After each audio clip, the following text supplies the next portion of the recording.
The traffic cops are after a maniac on a moped, on the wrong side of the road, without lights or a crash helmet. The bike has been stolen from nearby Sheffield. 5 patrol cars are on his tail. They can only go one way, but the bike rider can go anywhere he wants, and does. PC John Boehm is one of the traffic cops chasing him. He's been doing this job for 13 years. Boehm knows bikers usually win because they stay off-road and simply take to the hills. But this one's different. He's back on the road and dicing with a member of the public who's after him on foot. He's here. Juliet 2, we've got him. He's on the dual carriageway. I think this member of the public was trying to knock him off to stop him. But he became oblivious to this gentleman who was trying to help us. And what followed can only be described as an interesting pursuit that was frightening for the motorcyclist as much as anything else. Left.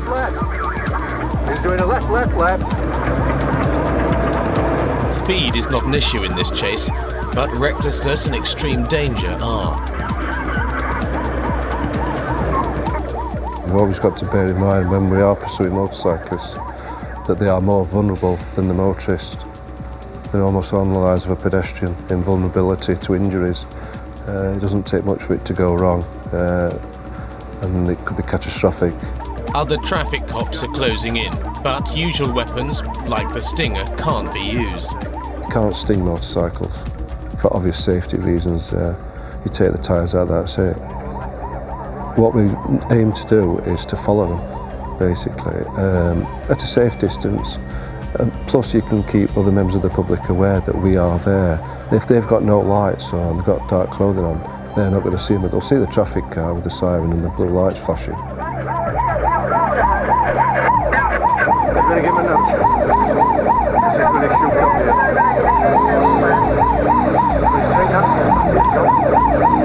No, take him, Bob, take him.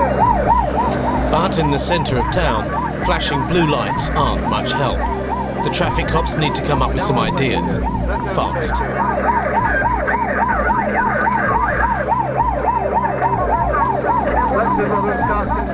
Continuing towards the town centre, he's swerving, he's coming close to parked cars and the traffic car.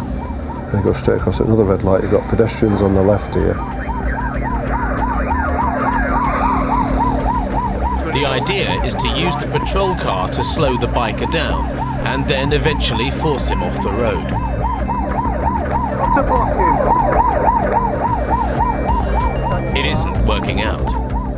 Just narrowly missed a parked van on the offside there.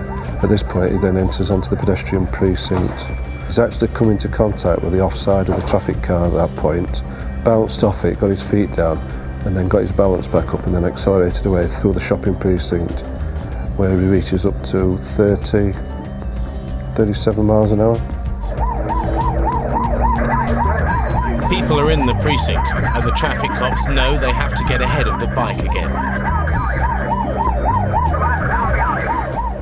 And as he goes right here, the traffic car gets to a gap where there's some railings on the left and then the traffic car, but he just continues through, taking the wing mirror.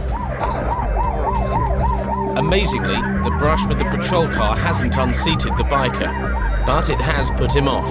He's lost his nerve and his balance. He's drunk. As soon as he fell off and I went up to him, you could smell the drink on him straight away. He wasn't quite with it, so it was obviously he was over the limit. And he slows down and he comes off maybe 18 miles an hour. As you can see, he stands straight up. He just didn't have a care in the world for himself or anybody else. It took 20 minutes to bring the moped pursuit to an end. But bike chases are not the biggest two-wheeled problem the traffic cops of South Yorkshire face. Fatal accidents are. Oscar Yankee Zulu 2.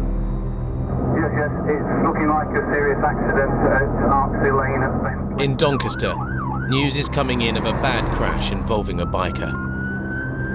Road accident investigator PC Whittingham is already on the way. a traffic cop who specialises in finding out who is to blame when people are seriously hurt or die on the roads of South Yorkshire. This is no ordinary crash. It's a hit and run. The biker who is critically ill was hit head-on by a van. The van driver has disappeared. As you can see, it's obviously a very heavy impact with the front of the vehicle. I started to walk around the scene and gather the evidence and see how much damage had been done both to the bike and to the van that had hit it, and started to think, this is going to turn fatal. This gentleman will be very, very lucky to survive an impact like that. This purple here is paint transfer from the tank of the motorcycle. The van driver's obviously left the scene prior to police attendance, so there's a possibility that he may be drunk, possibility he may be disqualified from driving, or there's some other reason behind the fact that he's not waited for the police to arrive. So that's obviously something for the other traffic officers to sort out, why he's actually left the scene. The challenge for PC Whittingham is to discover if it was the van or the metal fence which did the most damage to the biker. The initial information I was given was that the motorcycle had been going in one direction, the van had been going in the opposite direction and had collided, and the van had then tried to leave the scene, and indeed the driver of the van had left the scene and not stayed behind. The contact is there with the orange mark in the middle of the road. The dark marks on the road are fluid from both the van and the motorbike, and then the rider has actually flown off to one side and hit the fence in front of the tree, and we think that the rider came to rest at the base of that metal fence. The word from the hospital isn't good. The motorbike rider died shortly after being admitted, realising PC Whittingham's worst fears.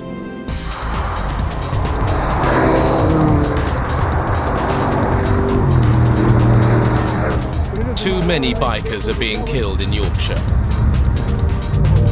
Speed and the attraction of the country's open roads have turned nasty. Almost 20% of road deaths and serious injuries in South Yorkshire involve bikers. Yet motorbikes only account for 1% of all road traffic. And every summer, the carnage gets worse. The majority of riders are vulnerable at the end of the day.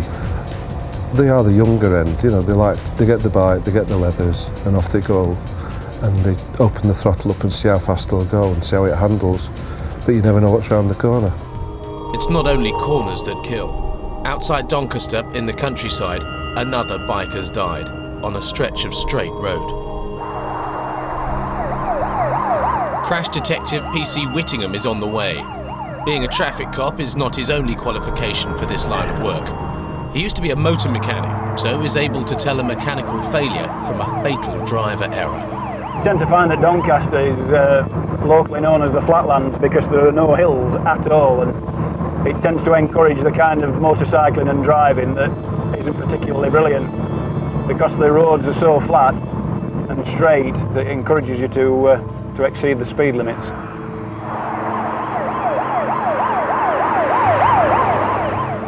This is farming country, and the bike rider ran into the back of a tractor. He died instantly.